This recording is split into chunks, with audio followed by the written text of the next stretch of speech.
ಯಾವಾಗೆಲ್ಲ Marvel ಅವರು 2 episode ಅಥವಾ ಎಲ್ಲ ಎಪಿಸೋಡ್ ಕೂಡ ಒಟ್ಟಿಗೆ ಬಿಡ್ತಾರೋ ಫಿಕ್ಸ್ ಆಗಿಬಿಡಿ ಆ ಸೀರೀಸ್ ಅಥವಾ ಆ ಎಪಿಸೋಡ್ ಪಕ್ಕಾ ಬೋರಿಂಗ್ ಆಗಿರುತ್ತೆ ಅಂತ.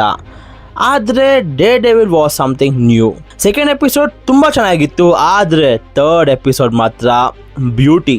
ಈ ಸೀರೀಸು MCUಗಿಂತ ರಿಯಲ್ ಲೈಫ್ಗೆ ತುಂಬ ರಿಲೇಟ್ ಆಗ್ತಿದೆ. ಸೊ ಈಗ ಎಪಿಸೋಡ್ 2 ಮತ್ತು ಎಪಿಸೋಡ್ 3ನ ಬ್ರೇಕ್ ಡೌನ್ ಮಾಡೋಣ. ಸೊ ನಿಮಗೆಲ್ಲರಿಗೂ ಸ್ವಾಗತ to our channel Cosmic Kannada. ನಾನು ನಿಮ್ಮ ಹೋಸ್ಟ್ ಪವನ್ ಆ್ಯಂಡ್ ಇವತ್ತಿನ ವಿಡಿಯೋ ಶುರು ಮಾಡೋಣ. Let's go. ಸೊ ಎಪಿಸೋಡ್ 1ನಲ್ಲಿ AVTF ಅವರು ಚೆರಿ ಮೇಲೆ ಅಟ್ಯಾಕ್ ಮಾಡಿ ಆ್ಯಂಡ್ ಅಲ್ಲಿಗೆ ನಮ್ಮ ಡೇ ಡೆವಿಲ್ ಬಂದ. ಆಮೇಲೆ ಅವನ್ನ ಕಾಪಾಡೋಕ್ಕೆ ನಮ್ಮ ಬುಲ್ಸಾಯ್ ಬಂದು ಹೆಲ್ಪ್ ಮಾಡ್ತಾನೆ. ನಾನು ಅಂದ್ಕೊಂಡಿದ್ದೆ ಈ ಮೊಮೆಂಟಲ್ಲಿ ನಮ್ಮ ಚೆರಿ ಹೊಗೆ ಹಾಕ್ಸ್ಕೊಂಡ ಅಂತ, ಬಟ್ ಲಕ್ಕಿ ಎಸ್ಕೇಪ್ ಆಗಿದ್ದಾನೆ.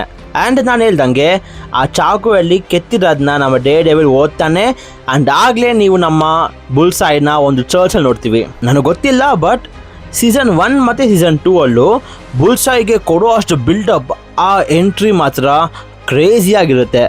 ಬ್ಯಾಕ್ಗ್ರೌಂಡ್ ಎಲ್ಲ ಫುಲ್ ಬ್ಲೂ ಆಗಿ ನಿಜ ಬುಲ್ಸಾಯ್ನ ತುಂಬ ಕ್ರೇಜಿಯಾಗಿ ತೋರಿಸ್ತಿದ್ದಾರೆ.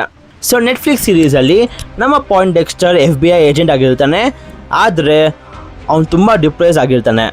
ಸೊ ಈ ಟೈಮಲ್ಲೇ ನಮ್ಮ ಕಿಂಗ್ ಪಿನ್ ಬಂದು ಅವನ ಎಲ್ಲ ಕೆಟ್ಟ ಕೆಲಸಕ್ಕೂ ಯೂಸ್ ಮಾಡ್ಕೊತಾನೆ.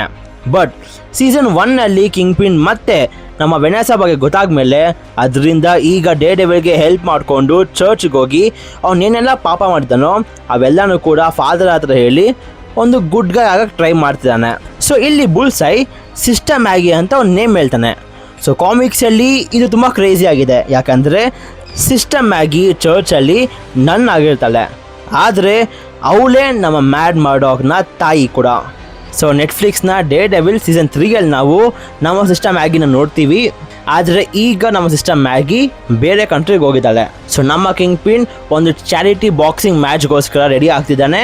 ಸೊ ಕಾಮಿಕ್ಸಲ್ಲಿ ಕಿಂಗ್ ಪಿನ್ ಫಿಸಿಕಲಿ ಎಷ್ಟು ಸ್ಟ್ರಾಂಗ್ ಅಂದರೆ ಅವ್ನ ಬಾಡಿ ನೋಡೋಕೆ ದಪ್ಪ ಇರಬಹುದು, ಆದರೆ ಅವನ ಬಾಡಿಯಲ್ಲಿ ಬರೀ 2% ಫ್ಯಾಟ್ ಅಷ್ಟೇ ಇರೋದು. ಕಾಮಿಕ್ಸಲ್ಲಿ ವಿಲ್ಸನ್ ಫಿಸ್ಕ್ ಒಬ್ಬ ಸುಮೋ ರೆಸ್ಲರ್ ಆಗಿರ್ತಾನೆ, ಆದರೆ ಇಲ್ಲಿ ಕಿಂಗ್ ಪಿನ್ ಬಾಕ್ಸಿಂಗ್ ಮ್ಯಾಚ್ಗೆ ರೆಡಿ ಆಗ್ತಿದ್ದಾನೆ.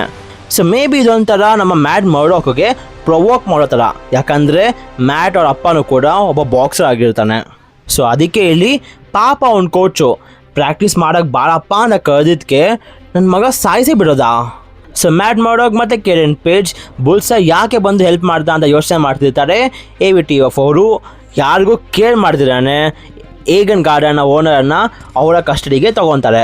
ಇನ್ನೊಂದು ಕಡೆ ನಮ್ಮ ಬಕ್ ಐಡಿಯಾ ಕೊಡ್ತಾನೆ, ಡೇ ಡೆವಿಲ್ ಮತ್ತು ಮ್ಯಾಟ್ ಇಬ್ರೂ ಒಂದೇ ಅಂತ ಪ್ರೆಸ್ ಮುಂದೆ ರಿಪೋರ್ಟ್ ಮಾಡೋಣ ಅಂತ. ಆದರೆ ಇದನ್ನ ಕೇಳಿ ಕಿಂಗ್ ಪಿನ್ ಅವ್ನ ಮನಸ್ಸಲ್ಲಿ ಸೊ ಇಲ್ಲಿ ಫಿಸ್ಕ್ಗೆ ಒಂದು ಐಡಿಯಾ ಬರುತ್ತೆ. ಸೊ ಅದಕ್ಕೇ ಪ್ರೆಸ್ನ ಕರೆದು ಹೇಳ್ತಾನೆ, ಬುಲ್ಸಾಯ್ ಅಟ್ಯಾಕಿಂದ ನನ್ನ ಸೇವ್ ಮಾಡಿದ್ದ ನಮ್ಮ ಮ್ಯಾಟ್ ಮರ್ಡಾಕ್ ಈಗ ಕಾಣೆಯಾಗಿದ್ದಾನೆ. ಸೊ ಅವನ್ನ ಎಲ್ಲರೂ ಹುಡುಕನ, ನಮ್ಮ ಹೀರೋನ ಹುಡುಕಿ ವಾಪಸ್ ತರೋಣ ಅಂತ. ಆ್ಯಂಡ್ ಈ ಸ್ಟೇಟ್ಮೆಂಟ್ ತುಂಬಾ ಕ್ರೇಜಿಯಾಗಿದೆ, ಯಾಕಂದರೆ ಈಗ ಅಲ್ಲಿರೋ ಎಲ್ಲ ಜನರು ಕೂಡ ಡೇ ಡೆವಿಲೇ ವಿಲನ್ ಅಂತ ಹುಡುಕ್ತಿದ್ದಾರೆ. ಇನ್ನೊಂದು ಕಡೆ ಈಗ ಮ್ಯಾಟೇ ಹೀರೋ ಅಂತಲೂ ಕೂಡ ಹುಡುಕ್ತಿದ್ದಾರೆ. ಸೊ ಈ ಎರಡೂ ಕೂಡ ನಮ್ಮ ಮ್ಯಾಡ್ ಮರ್ಡಾಕ್ಗೆ ಕಷ್ಟ ಆಗೋದು. ನಮ್ಮ ಮ್ಯಾಡ್ ಮರ್ಡಾಕ್ ಈಗ ಒಂಥರ ಸ್ಯಾಂಡ್ವಿಚ್ ಆಗ್ಬಿಟ್ಟಿದ್ದಾನೆ. ಆದರೆ ಇನ್ನೊಂದು ಕಡೆ ಕಿಂಗ್ ಪಿನ್ನ ಇಟ್ಕೊಂಡು ಯಾವನೋ ಒಂದು ಪ್ಯಾರಡಿ ವಿಡಿಯೋನ ಯೂಟ್ಯೂಬಲ್ಲಿ ಹಾಕ್ತಾ ಇರ್ತಾನೆ. ಆ್ಯಂಡ್ ಇದು ನಮ್ಮ ಕಿಂಗ್ ಪಿನ್ಗೆ ಇಷ್ಟ ಆಗಲ್ಲ. ಸೊ ಈ ಜವಾಬ್ದಾರಿನ ನಮ್ಮ ಡೇನಿಯಲ್ಗೆ ಕೊಡ್ತಾನೆ, ಯಾರಾದರೂ ಹುಡುಕ ಮೇಲೆ ಅವನ ಸಾಯಿಸು ಅಂತ. ಸೀಸನ್ 1ನಲ್ಲಿ ಪನಿಷರ್ ಹತ್ರ ಅಷ್ಟೆಲ್ಲ ಒಚ್ಕೊಂಡ್ರು ಕೂಡ ನಮ್ಮ ಕೋಲ್ ಇನ್ನೂ ಬದುಕಿದ್ದಾನೆ. ಆ್ಯಂಡ್ ಈಗ ಅವನು ವಾಪಸ್ AVTFಗೆ ಜಾಯ್ನ್ ಆಗಬೇಕು ಅಂತ ಬರ್ತಿದ್ದಾನೆ. ಸೊ ಇದು ಸುಮ್ಮನೆ ತೋರಿಸಿಲ್ಲ ಅನಿಸುತ್ತೆ, ಯಾಕಂದರೆ ಈ ಕ್ಯಾರೆಕ್ಟರ್ ಮುಂದೆ ಇಂಪಾರ್ಟೆಂಟ್ ಕೂಡ ಆಗಬಹುದು. ಸೊ ಹಾಸ್ಪಿಟಲಲ್ಲಿ ನಮ್ಮ ಚೆರಿ ಟ್ರೀಟ್ಮೆಂಟ್ ತೊಗೊತಾ ಇರ್ತಾನೆ. ಆ್ಯಂಡ್ ಬುಲ್ಸಾಯ್ ಬಂದು AVTF ಮೆಂಬರ್ಸ್ನ ಸಾಯಿಸ್ತಾ ಇರ್ತಾನೆ. ಆ್ಯಂಡ್ ಮೇ ಬಿ ನಮ್ಮ ಚೆರಿನ ನಮ್ಮ ಬುಲ್ಸಾಯ್ ಜೊತೆಗೆ ಹೋಗಿರಬಹುದು. ಯಾಕೋ ಸಡನ್ನಾಗಿ ನಮ್ಮ ಬುಲ್ಸಾಯ್ ಇಷ್ಟೊಂದು ಇನ್ವಾಲ್ವ್ಮೆಂಟ್ ತೋರಿಸಿದಾನಂದರೆ ವೆನೆಸಾ 4 ಗೋಡೆ ಅಲ್ಲ 6 ಗೋಡೆ ಒಳಗಿರು, ಯಾಕಂದರೆ ನಮ್ಮ ಕ್ರೇಜಿ ಬುಲ್ಸಾಯ್ ಬರ್ತಿದ್ದಾನೆ. ಆ್ಯಂಡ್ ಇದನ್ನೇ ನಮ್ಮ ವೆನೆಸಾ ಕೂಡ ಮಾಡ್ತಿರೋದು. ಮ್ಯಾಟ್ ಮರ್ಡಾಕ್ ಮತ್ತು ಕೆರೆನ್ ಪೇಜ್ ನಾರ್ತ್ರನ್ ಸ್ಟಾರ್ ಮೇಲೆ ಸ್ಪೈ ಮಾಡ್ತಿದ್ದಾರೆ, ಸೊ ದಟ್ ಕಿಂಗ್ ಪಿನ್ ಇಲ್ಲಿ ಇಲ್ಲಿಗಲ್ ವೆಪನ್ಸ್ನ ಡೀಲ್ ಮಾಡೋ ಬಗ್ಗೆ ಕ್ಲೂ ಸಿಗಬಹುದು ಅಂತ. ಆದರೆ ನಮ್ಮ ಕಿಲಾರಿ ಫಿಸ್ಕ್ ಇಲ್ಲಿ ನಾವು ಡೈಪರ್ಸ್ನ ಶಿಪ್ಮೆಂಟ್ ಮಾಡ್ತಿದ್ದೀವಿ ಅಂತ ತೋರಿಸ್ತಿದ್ದಾನೆ. ಆ್ಯಂಡ್ ಅಷ್ಟೇ ಅಲ್ಲ, ಜನರಿಗೋಸ್ಕರ ನಮ್ಮ AVTF ಅವರು ಕೂಡ ಹೆಲ್ಪ್ ಮಾಡ್ತಿದ್ದಾರೆ ಅಂತ ತೋರಿಸ್ತಿದ್ದಾರೆ. ಆದರೆ ಅಲ್ಲಿರೋ ಜನರಿಗೇನು ಗೊತ್ತು, ಎಲ್ಲ ಕಪ್ಪುಗಿರೋ ಜ್ಯೂಸು ಪೆಪ್ಸಿ ಆಗಿರಲ್ಲ. ಕೆಲವೊಂದು ಮೋರಿ ನೀರು ಕೂಡ ಆಗಿರೋದಂತ. ವೆನೆಸಾ ಮಕ್ಕಳು ಕೊಡು ಅಂತ ಕೇಳ್ತಿದ್ರೆ ಫಿಸ್ಕ್ ನಾನು ಇನ್ನೂ ವರ್ಲ್ಡ್ನ ಕಾಂಕರ್ ಮಾಡಬೇಕು ಅಂತ ಇದ್ದಾನೆ. ಯಾರಾದರೂ ಹೋಗಿ ಹೇಳ್ರಪ್ಪ ಇವನಿಗೆ ನ್ಯೂಯಾರ್ಕ್ನ ಅಲ್ಲಾಡ್ಸ್ಬಿಟ್ರೆ ಇಡೀ ವರ್ಲ್ಡ್ನೇ ಕಾಂಕರ್ ಅಂತ ಅನ್ಕೊಂಡ್ಬಿಡ್ತಾನೆ. ಪಾಪ ಇವನ್ನ ನೋಡಿ ಮೇಲ್ಗಡೆ ಇರೋ ನಮ್ಮ ಲೋಕಿ ಏನು ಅಂದ್ಕೊಂಡಿರ್ಬೇಕು. ಸೊ ಎಪಿಸೋಡ್ 1ನ ಬ್ರೇಕ್ ಡೌನ್ ವಿಡಿಯೋಲ್ಲಿ ನಾನು ಹೇಳಿದ್ದೆ ದಟ್ ವೈಟ್ ಟೈಗರ್, ಸ್ವಾಟ್ಸ್ಮ್ಯಾನ್, ಡೇನಿಯಲ್ ಮತ್ತು ಬಿಬಿ ಈ ಕ್ಯಾರೆಕ್ಟರ್ಸ್ ತುಂಬ ಇಂಪಾರ್ಟೆಂಟ್ ಆಗ್ತಾರ ಅಂತ. ಆ್ಯಂಡ್ ಇಲ್ಲಿ ಏಂಜೆಲಾ ಅವರಮ್ಮ AVTF ಮೇಲೆ ಟಚ್ ಮಾಡಿಟ್ಕೇನೆ AVTF ಅವರು ಅವನ್ನ ಅಂಡರ್ಗ್ರೌಂಡ್ಗೆ ಕರ್ಕೊಂಡು ಹೋಗಿದ್ದಾರೆ. ಆ್ಯಂಡ್ ಇದನ್ನ ನೋಡಿ ನಮ್ಮ ಏಂಜೆಲಾ ಮೆಕ್ಡಫಿ ಹತ್ರ ಹೋಗ್ತಾಳೆ.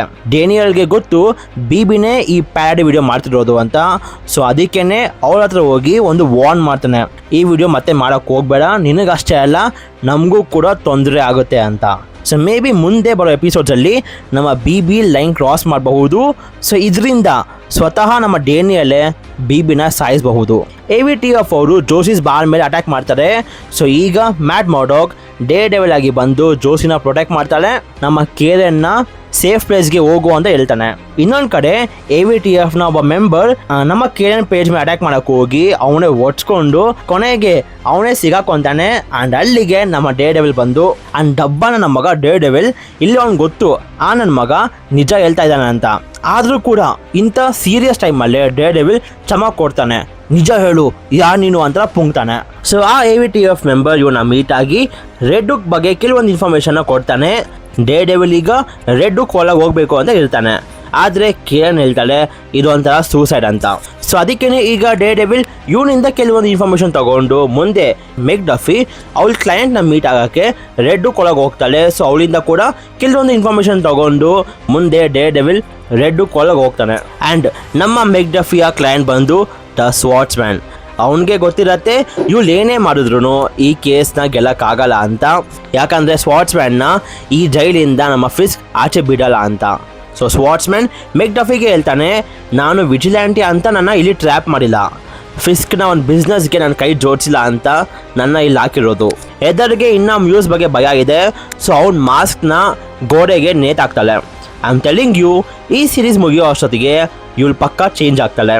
ಮ್ಯಾಟ್ ಮರ್ಡಾಕ್ ಮತ್ತು ಕೇರನ್ ಪೇಜ್ ರೆಡ್ ಹುಕ್ ಬಗ್ಗೆ ಏನು ಮಾಡಲಿ ಅಂತ ಯೋಚನೆ ಮಾಡ್ತಿರ್ತಾರೆ. ಕೇರನ್ ಪೇಜ್ AVTF ಮೆಂಬರ್ಸ್ನ ಸಾಯಿಸೋಣ ಅಂತ ಕೇಳ್ತಾಳೆ. ಆದರೆ ಮ್ಯಾಟ್ ಮರ್ಡಾಕ್ ರೆಡ್ ಹುಕ್ ಬಗ್ಗೆ ಇರೋ ಎಲ್ಲ ಡೀಟೇಲ್ಸ್ನ ನಮ್ಮ ಗವರ್ನರ್ಗೆ ಕಳಿಸ್ತಾನೆ. ರೆಡ್ ಹುಕ್ ಬಂದು ಒಂದು ಇಲ್ಲೀಗಲ್ ಪೋರ್ಟ್, ಟ್ಯಾಕ್ಸ್ ಏನು ಕಟ್ಟಾಗ್ತಿರಲ್ಲ, ಇಡೀ ಪೋರ್ಟ್ ನಮ್ಮ ಮೇಯರ್ ಆದ ವಿಲ್ಸನ್ ಫಿಸ್ಕ್ ಕಂಟ್ರೋಲೇ ಇದೆ. ಸೊ ಚಾರ್ಟರ್ನ 1855 ಪ್ರಕಾರ ಗವರ್ನರ್ಗೆ ಫುಲ್ ಪವರ್ ಇರುತ್ತೆ ಈ ಬಿಲ್ನ ರಿವೋಕ್ ಮಾಡೋಕ್ಕೆ ಅಂತ. ಈಗ ಗವರ್ನರ್ಗೂ ಕೂಡ ಹ್ಯಾಂಡ್ಸ್ ಟೈಟ್ ಆಗಿದೆ. ಸೊ ಇದರಿಂದ ಈ ಆರ್ಟಿಕಲ್ನ ರಿವೋಕ್ ಮಾಡಲೇಬೇಕು ಅಂತ ಇದ್ದಾನೆ. ಸೊ ಇಲ್ಲಿಗೆ ಕೆಲಸ ಮುಗ್ದಿಲ್ಲ. ಮ್ಯಾಟ್ ಮರ್ಡಾಕ್ ಈಗ ರೆಡ್ ಹುಕ್ ಒಳಗೆ ಹೋಗಿ ಆ ಇಲ್ಲೀಗಲ್ ವೆಪನ್ಸ್ನ ಎಕ್ಸ್ಪೋಸ್ ಮಾಡಬೇಕು ಅಂತ ಇರ್ತಾನೆ. ಆ್ಯಂಡ್ ಹಾಗೆ ನಾವೊಂದು ಆಸಮ್ ಕೋರ್ಟ್ ರೂಮ್ ಡ್ರಾಮಾ ನೋಡ್ತೀವಿ. ನನಗಂತೂ ಈ ಸೆಗ್ಮೆಂಟ್ ಈ ಎಪಿಸೋಡಲ್ಲಿ ಸಖತ್ ಇಷ್ಟ ಆಯಿತು, ಯಾಕಂದರೆ ಇದೊಂಥರ ಇಂಟೆನ್ಸ್ ಆಗಿದೆ. ಮತ್ತು ಈ ಸೀನ್ ನಮಗೊಂದು ತಿಳಿಸುತ್ತೆ rich gets richer and poor gets poorer ಅಂತ. ಆ್ಯಂಡ್ ಇದೇ ತಾನೇ ಈಗ ಎಲ್ಲ ಕಡೆ ನಡೀತಿರೋದು. ಸೊ ರಿಯಲ್ ಲೈಫಲ್ಲಿ ಏನು ಆಗ್ತಿದೆಯೋ ಅದನ್ನೇ ಇಟ್ಕೊಂಡು ಇಲ್ಲಿ ಮಾರ್ವೆಲ್ ಅವರು ಅದೇ ರೀತಿ ತೋರಿಸಿದ್ದಾರೆ. ಸೊ ಮೆಕ್ಡಫಿ ಅವ್ರ ಕ್ಲೈಂಟ್ ಜೊತೆಗೆ ಇರೋಕ್ಕೆ ಬಿಡ್ತಿರಲ್ಲ ಫಾಲ್ಸ್ ಅಲಿಗೇಷನ್ಸ್ ಇಂದ ಅವನ್ನ AVTF ಅವರು ಕಸ್ಟಡಿಗೆ ತಗೊಂಡಿರ್ತಾರೆ. ಇನ್ನು ಕೋರ್ಟ್ನ ಹಿಯರಿಂಗಲ್ಲಿ ಕೂಡ ಫಾಲ್ಸ್ ಅಲಿಗೇಷನ್ಸ್ ಹಾಕಿ ಓವರ್ರೂಲ್ ಮಾಡಿ ಕೊನೆಗೆ ಜಡ್ಜ್ ಕೂಡ ಹೊಸ ರೂಲ್ಸ್ನ ಇಂಪ್ಲಿಮೆಂಟೇಷನ್ ಇಂದ ಅವ್ರಿಗೂ ಕೂಡ ಏನು ಮಾಡೋಕ್ಕಾಗದೆ ಸ್ವಾಟ್ಸ್ಮ್ಯಾನ್ನ ಗಿಲ್ಟಿ ಅಂತ ಪ್ರೂವ್ ಮಾಡ್ತಾರೆ. ಆ್ಯಂಡ್ ನಾವು ನೋಡ್ಬಹುದು ಕಿಂಗ್ ಪಿನ್ ಎಷ್ಟು ಖುಷಿಯಾಗಿದ್ದಾನಂತ. ವೆನೆಸಾ ಡಿನ್ನರ್ ಪಾರ್ಟಿಗೆ ಹೆದರ್ನ ಕರೀತಾಳೆ. ಆ್ಯಂಡ್ ಅಲ್ಲಿ ವೆನೆಸಾ ಹೆದರ್ ಮತ್ತೆ ಬಕ್ನ ಮೀಟ್ ಮಾಡಿಸ್ತಾಳೆ. ಡೇ ಡೆವಿಲ್ ಮೆಕ್ಡಫಿನ ಮೀಟ್ ಆಗಿ ರೆಡ್ ಹುಕ್ ಒಳಗೆ ಹೇಗೆಲ್ಲ ಇದೆ ಅಂತ ಎಲ್ಲ ತಿಳ್ಕೊತಾನೆ. ಆ್ಯಂಡ್ ನೆಕ್ಸ್ಟ್ ಸೆಕೆಂಡ್ ಡೇ ನಮ್ಮ ಡೇ ಡೆವಿಲ್ ಒಬ್ಬನೇ ರೆಡ್ ಹುಕ್ ಒಳಗೆ ಹೋಗ್ತಾನೆ. ಸೊ ರೆಡ್ ಹುಕ್ ಒಳಗೆ ಹೋಗಿ ವೆಪನ್ಸ್ನ ಹಿಡಿಯೋಕ್ಕೆ ಅಂತ ಹೋಗ್ತಾನೆ. ಆದರೆ ಅವನ ರೇಡಾರ್ ಸೆನ್ಸಿಂದ ಅಲ್ಲಿರೋ ಎಲ್ಲ ಜನರು ಟ್ರ್ಯಾಪ್ ಆಗಿರೋದು ಗೊತ್ತಾಗತ್ತೆ. ಸೊ ಡೇ ಡೆವಿಲ್ ಅಲ್ಲಿಗೆ ಹೋಗಿ ಅಲ್ಲೆಲ್ಲರನ್ನೂ ಕೂಡ ಕಾಪಾಡ್ತಾನೆ, ಇನ್ಕ್ಲೂಡಿಂಗ್ ನಮ್ಮ ಸ್ವಾಟ್ಸ್ಮ್ಯಾನು ಕೂಡ. ಸೊ ಇಲ್ಲಿ ನಾವೊಂದು ಕೂಲ್ ಟ್ಯಾಗ್ ಟೀಮ್ ಫೈಟ್ ನೋಡ್ತೀವಿ, AVTF ವರ್ಸಸ್ ನಮ್ಮ ಡೇ ಡೆವಿಲ್ ಆ್ಯಂಡ್ ಸ್ವಾಟ್ಸ್ಮ್ಯಾನ್. ಸೊ ಅಲ್ಲಿಂದ ಎಲ್ಲನೂ ಕೂಡ ಆಚೆ ಕರ್ಕೊಂಡು ಬರ್ತಾರೆ. ಇನ್ನೂ ಒಂದು ಹೆಲ್ಪ್ ಕೊಡೋಕ್ಕೆ ನಮ್ಮ ವೈಟ್ ಟೈಗರ್ ಆದ ನಮ್ಮ ಏಂಜೆಲಾ ಕೂಡ ಬರ್ತಾಳೆ. ಸೊ ಎಲ್ಲರೂ ಸೇಫ್ ಆಗ್ತಾರೆ. ಸೊ ಈಗ ಕಿಂಗ್ ಪಿನ್ ಅವನ್ನೆಲ್ಲ ಸೀಕ್ರೆಟ್ಸ್ ಕೂಡ ರಿವೀಲ್ ಆಗಬಾರ್ದು ಅಂತ ನಾರ್ದರ್ನ್ ಸ್ಟಾರ್ನ ಡಿಸ್ಟ್ರಾಯ್ ಮಾಡ್ತಾನೆ. ಸೊ ದಟ್ ಇವೆಲ್ಲಾನು ಕೂಡ ಮಾಡಿರೋದು ನಿಮ್ಮ ಡೇ ಡೆವಿಲ್ ಮತ್ತೆ ಈ ವಿಜಿಲ್ಯಾಂಟಿ ಗ್ರೂಪ್ಸ್ಗಳು ನಮ್ಮ ಡೇ ಡೆವಿಲ್ ಮತ್ತೆ ವಿಜಿಲ್ಯಾಂಟಿ ಅಂತ ಫ್ರೇಮ್ ಮಾಡಬಹುದು ಅಂತ. ಸೊ ಈ ಇನ್ಸಿಡೆಂಟ್ ಇಂದ ಮುಂದೆ AVTF ಇನ್ನು ರೋಗ್ ಆಗ್ತಾರೆ. ಇನ್ನು ನೆಕ್ಸ್ಟ್ ಎಪಿಸೋಡ್ ಅಲ್ಲಿ ಬಾಕ್ಸಿಂಗ್ ಮ್ಯಾಚ್ ಕೂಡ ಇದೆ. ಸೊ ಈ ಕೋಪನೆಲ್ಲ ನಮ್ಮ ಫಿಸ್ಕ್ ಆಪೋನೆಂಟ್ ಮೇಲೆ ತೋರಿಸ್ಕೊಂತಾನೆ ಅಂಡ್ ಮೇ ಬಿ ಆ ಫೈಟ್ ಅಲ್ಲಿ ಆಪೋನೆಂಟ್ ನ ಕೂಡ ಸಾಯಿಸಬಹುದು. ಇವೆಲ್ಲ ನೋಡ್ತಿದ್ರೆ ನನಗೆ ಯಾಕೋ ನಮ್ಮ ವಿಲ್ಸನ್ ಫಿಸ್ಕ್ ನೆಕ್ಸ್ಟ್ ಮಿಸ್ಟೀರಿಯೋ ಆಗಬಹುದು ಅಂತ ಅನ್ಸುತ್ತೆ. ಯಾಕಂದ್ರೆ ನನಗನ್ಸೋ ಪ್ರಕಾರ, ನನ್ನ ಗೆಸ್ ಪ್ರಕಾರ ಈ ಸೀರೀಸ್ ನ ಎಂಡ್ ಅಲ್ಲಿ ವಿಲ್ಸನ್ ಫಿಸ್ಕ್ ಮೇಯರ್ ಪೋಸ್ಟ್ ಇಂದ ಕೆಳಗೆ ಇಳಿತಾನೆ ಅಂಡ್ ಆಗ ನಮ್ಮ ವಿಲ್ಸನ್ ಫಿಸ್ಕ್ ಎಲ್ಲರ ಮುಂದೆ ಬಂದು ಡೇ ಡೆವಿಲ್ ಮ್ಯಾಡ್ ಮಾಡೋಕ್ ಅಂತ ಪ್ರೂವ್ ಮಾಡಬಹುದು. ಸೊ ನೋಡೋಣ ಮುಂದೆ ಏನಾಗುತ್ತೆ ಅಂತ. ಆ್ಯಂಡ್ ಇವತ್ತಿಗೆ ಇಷ್ಟೇ. ಸೊ ನಿಮಗೆ ವಿಡಿಯೋ ಇಷ್ಟ ಆಗಿದ್ರೆ ಲೈಕ್ ಮಾಡಿ, ಶೇರ್ ಮಾಡಿ and subscribe to cosmic Kannada. And until next video, love you all 3000.